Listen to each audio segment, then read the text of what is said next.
So, first of all, I'm sorry for your pain. It's very difficult to be in your situation. And everything that we're trying to do is only to make your life better. Is only to give you a peaceful home, and that you should save your son.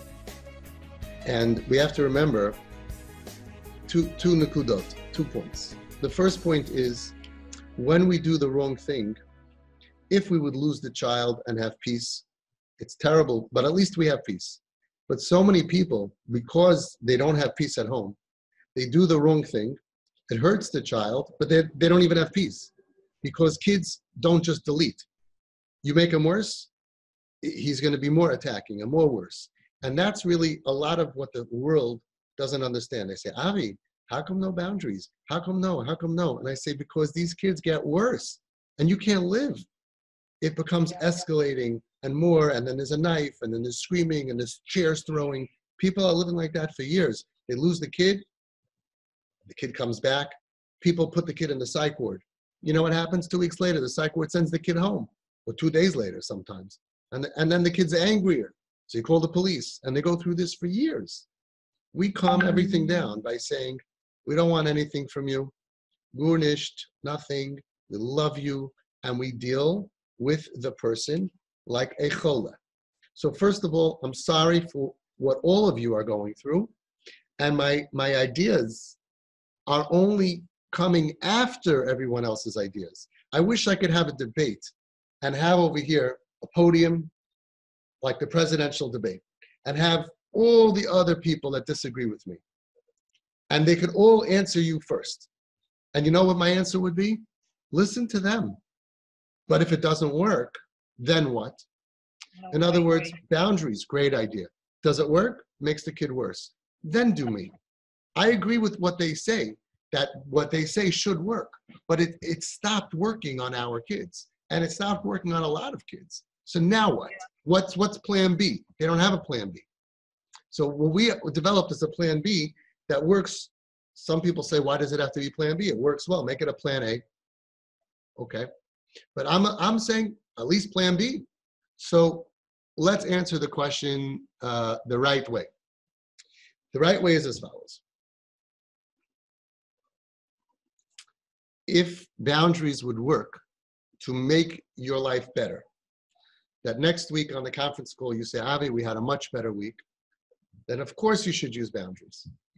But we already have experience with him and with most kids who are sick, kips, even earlier stages, and with many kids who are normal, that boundaries don't work.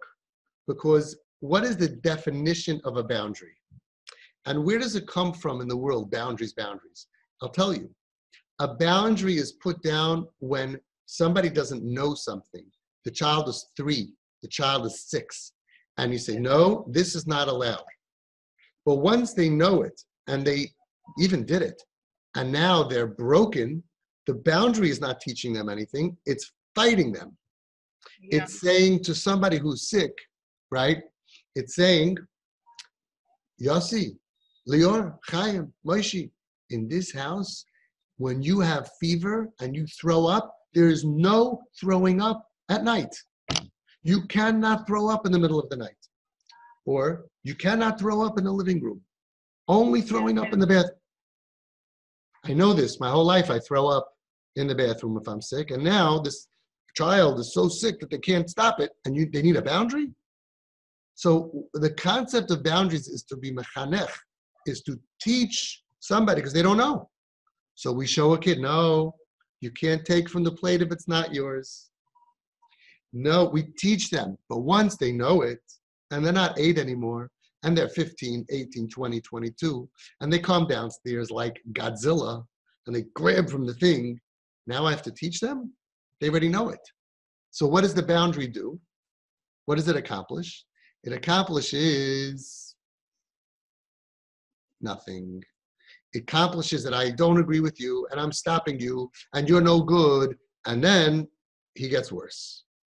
So I wish that the answer to your question would be, yes, I think it's time for boundaries.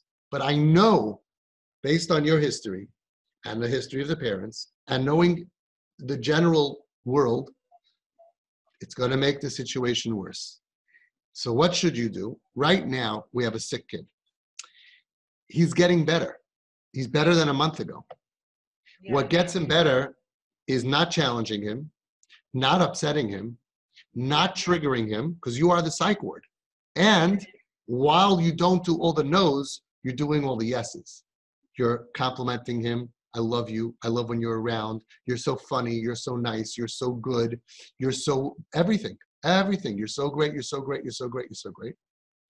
And then surprise, boom, a gift. Surprise, boom, wow, you're going on a trip. And those surprises, I believe, heals the brain, puts the person in a better matzav ruach. The pictures are coming, the blanket, the memory bomb. By the way, I said it, I want to say it again.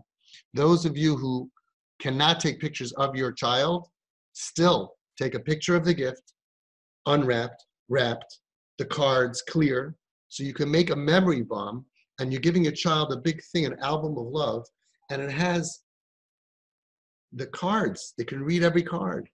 The gift, they can remember every gift. You write on top, we love you so much. On each page, a different comment. And sometimes you take pictures, schlepping it in, setting it up.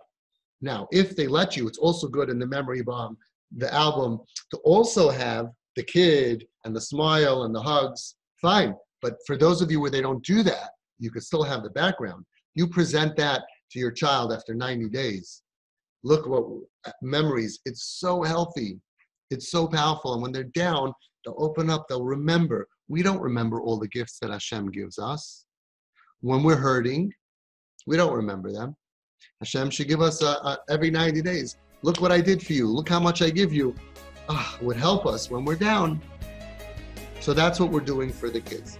So you are healing him, Bezrat Hashem, more than a psych ward, more than a hospital.